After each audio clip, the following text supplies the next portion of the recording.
The year is 1996, and it's the Summer Olympic Games in Atlanta, Georgia. And the U.S. is leading in the female gymnastics category by 9/10 of a point. And Russia could still come back and steal the victory easily because they have two competitors left. But the U.S. only has one, and her name is Kerri Strug. Now, some of you might remember this iconic moment in U.S. history.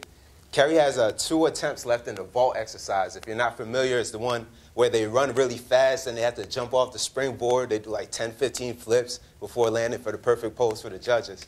So Kerri has 2 attempts. And on the first attempt, she nails the vault. But on the landing, she falls. And as she gets back up, you can see that something's wrong. She didn't know it at the time, but she had sprained her left ankle. And so she was hurt bad. And, you know, her parents, they showed in the documentary, her parents are very worried about her.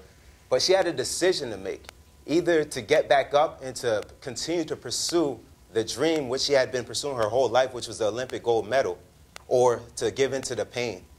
But for Kerri, the decision was a no-brainer. It was easy. She got back up, and everybody in the stadium's in anticipation of what's going to happen. So she gets back to the starting block. She goes for the second attempt. She nails the vault, and she nails the landing, and everybody's going crazy.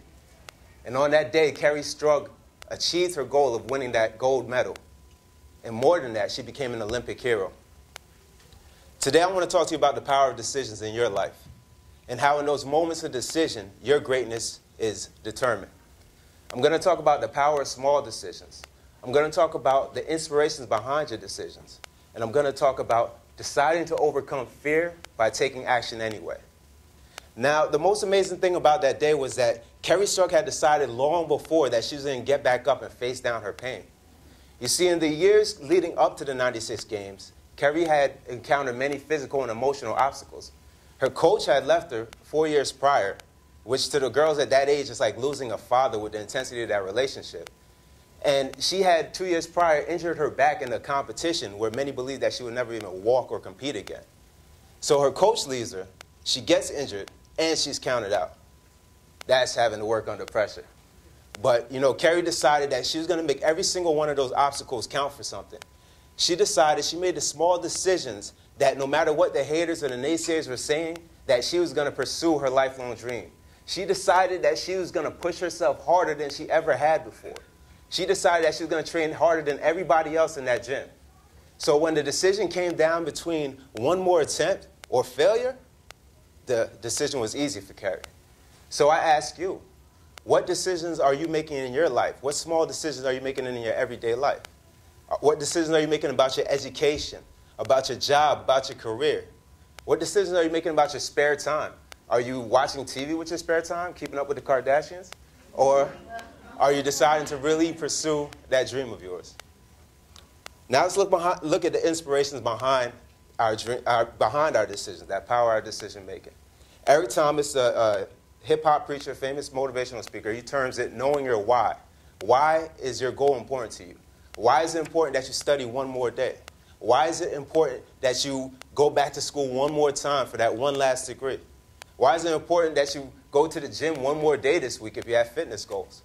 You see, by knowing your why, whether or not it matches up to everybody else's standard, that's completely irrelevant. But by knowing your why, that allows you to make the right choice when those decisions come up in your life, so that way you can achieve that success that you want for your life. And that brings me to my final point.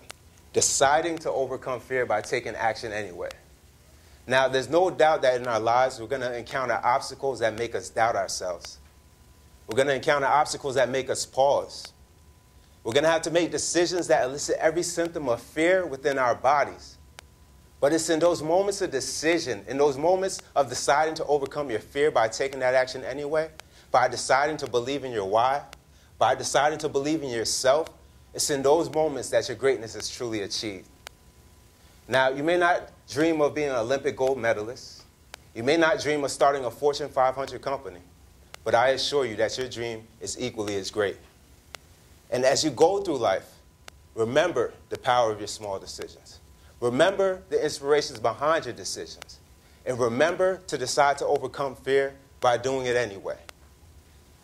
W. Clement Stone, famous businessman and author, put it like this: thinking will not overcome fear, but action will. Amelia Earhart, the first female aviator to cross the Atlantic, said it like this: The hardest thing is the decision to act. The rest is merely tenacity. So on that day, you will have that opportunity to cross over into your greatness. And although on that day the world will see your greatness and everybody will know it, your greatness is truly happening right now. So I ask you, what will you decide? Thank you.